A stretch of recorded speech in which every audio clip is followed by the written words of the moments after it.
guys, one more day of the quadratic formula. Today's just going to get a little bit harder. So let's start with a quick recap.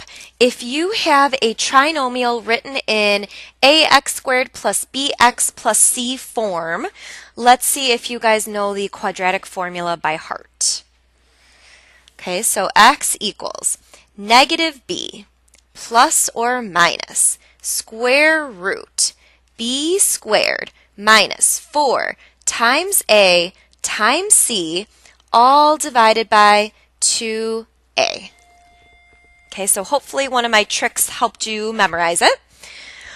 Some things to note: that the quadratic must be in standard form,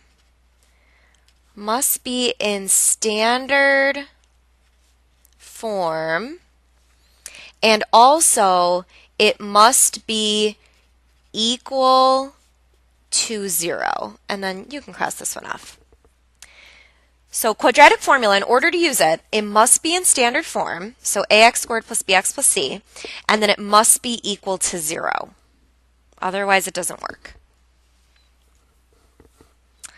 All right, so number 1 is a review. We can skip that one. Let's do the new stuff today. All right, so number 2, what's the problem? The problem is it's not equal to 0. So what can we do to make it be 0 on the right-hand side? And I hope what you guys are saying is we should minus the 3 over and line it up with its like term. So we're just going to minus the 3 over, so then they cancel, and then we have a 0. Okay, so let's see what we have now. We have x squared plus 6x, and then 8 minus 3 is really like a plus 5. And now we could do quadratic formula. All right, so let's set it up and solve. In this case, a would be 1, b would be 6, and c would now be 5. You got to use it off the new quadratic here. So let's plug it in. X equals negative b, so negative 6, plus or minus square root b squared, so 6 squared minus 4 times 1 times 5, because it's 4 times a times c, all divided by 2 times a is 1. All right, let's type it in. Let's get a big fraction bar going. Negative 6 plus square root 6 squared minus 4 times 1 times 5, all over 2 times 1. We got x equals negative 1. And then when we convert the plus to a subtract, our second answer is negative 5. Okay, so not that much harder. We just had to get it to equal 0 first.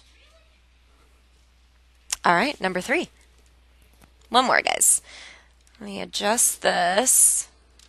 That did not help.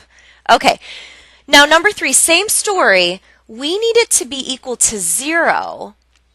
So we need to subtract the 9 over, but this one's a little bit harder because these both have x's.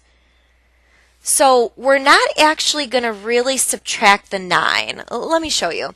So 9 minus 9 is 0. But instead of actually subtracting, we're just going to line them up in order. 4x squared minus 5x minus 9. That's just the new constant term because there were no other constants. Right? Because these aren't like terms, these aren't like terms. We just have to line them up here. All right, then we're good to go. A is 4, B is negative 5, and C is negative 9.